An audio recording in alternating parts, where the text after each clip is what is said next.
Yeah, I think it's like a cleansing process. We have to learn to clean our consciousness, clean the mind from all these negative dust clouds. Um, just like, at least I hope in college, everyone takes a shower every day. You guys take a shower every day? Yeah. Okay. So why do you take a shower every day? Cleansing, yeah. Like The to feel clean, to yeah, feel fresh. because the body is dirty. Yeah. So when you wake up, it's not just the body that's dirty. You also wake up with the dirty mind. So the mind also needs daily cleansing.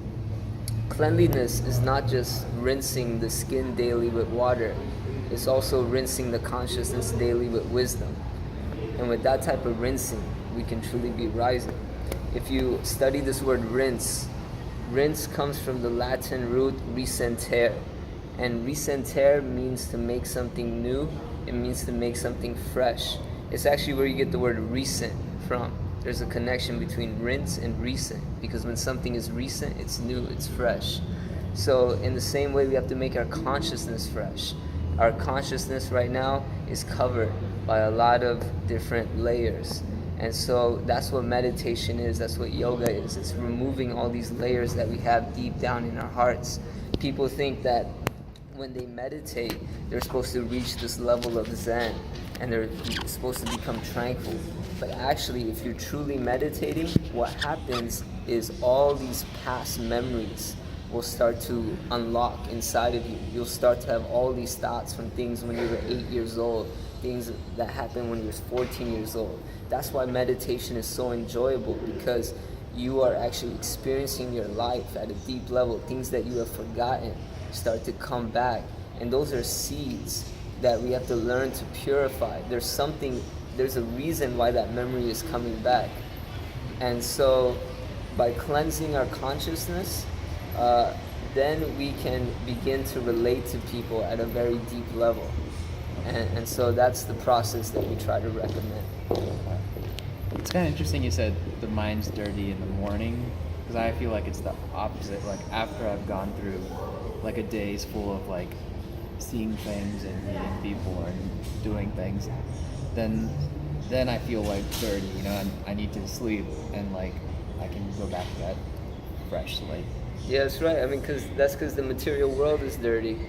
Right. So you're spending your day, and then by the end of the night, you saw so much. It's so tough. So what we're trying to do is provide a shield. The word shelter comes from the Latin scild, and that's where you get the word shield. So we're trying to provide a shelter, and that's a spiritual shelter. It's like a bulletproof vest where you begin to dovetail all the interests that you have, but in a spiritual format. So if you like to hear music on a higher frequency. If you like to listen to talks, listen to spiritual talks throughout the day. If you like to read books, well, try reading some spiritual books. Like this, it will actually allow you to be like a lotus. If you see a lotus, it grows from mud, but it remains untouched. So in the same way, we're in this material world, it's like mud, but we remain untouched when we tap into that divinity. And then what happens is you become actually an instrument to help others. Your body becomes an instrument. It's like a vessel, and like that you can do incredible things on this planet. And this is the same type of knowledge and wisdom that all the great leaders of our time have tapped into, and we're just trying to make it more accessible. And the earlier you start, the better. People think spiritual life is something you do when you're 50 or 60, and right now let me just enjoy life. Like, why do I have to get serious now? Why do I have to know about God right now? Well, God is like, He's always with you, so why delay that relationship? Why not try to learn about divinity as soon as possible? It's only going to help you in life. Yeah. So we're just trying to encourage that more. It's actually cool to be spiritual. Right. Yeah. Totally. That's cool. The thing you said about being like a spiritual shelter, like that was kind of like my third question, which was about like, why do you think like ISKCON was able to attract, and why does it attract so many people who aren't like Hindu and yet kind of find meaning? Yeah, because again, we don't deal with the skin color. We don't deal with the nationality or a particular religion. We're directly dealing with the soul. And when you come to our LA temple, you're gonna see monks from Egypt, you're gonna see monks from China, you're gonna see monks from Indonesia, you're gonna see monks from Africa, you're gonna see monks from Jamaica. We have monks from Jamaica, and they're not smoking blunts. And we got monks from South Africa, we got monks from Canada.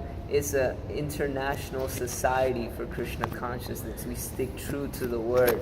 And one time, one of our leaders was with the president of Africa, and he was walking with him, and he was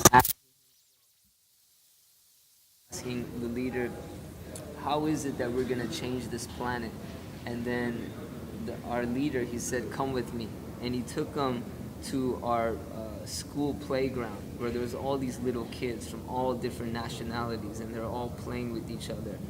Those same religions and cultures, they fight other places, especially in Africa or places like that. There's a lot of violence that goes on.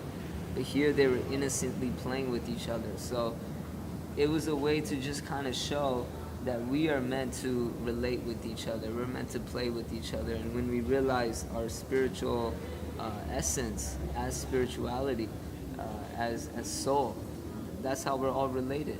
If we identify with any ism, there's a separation. And anytime you have a separation, you can't have unity. So we're just trying to teach people about that fundamental unit that brings us all together, which is the soul, which is spirituality.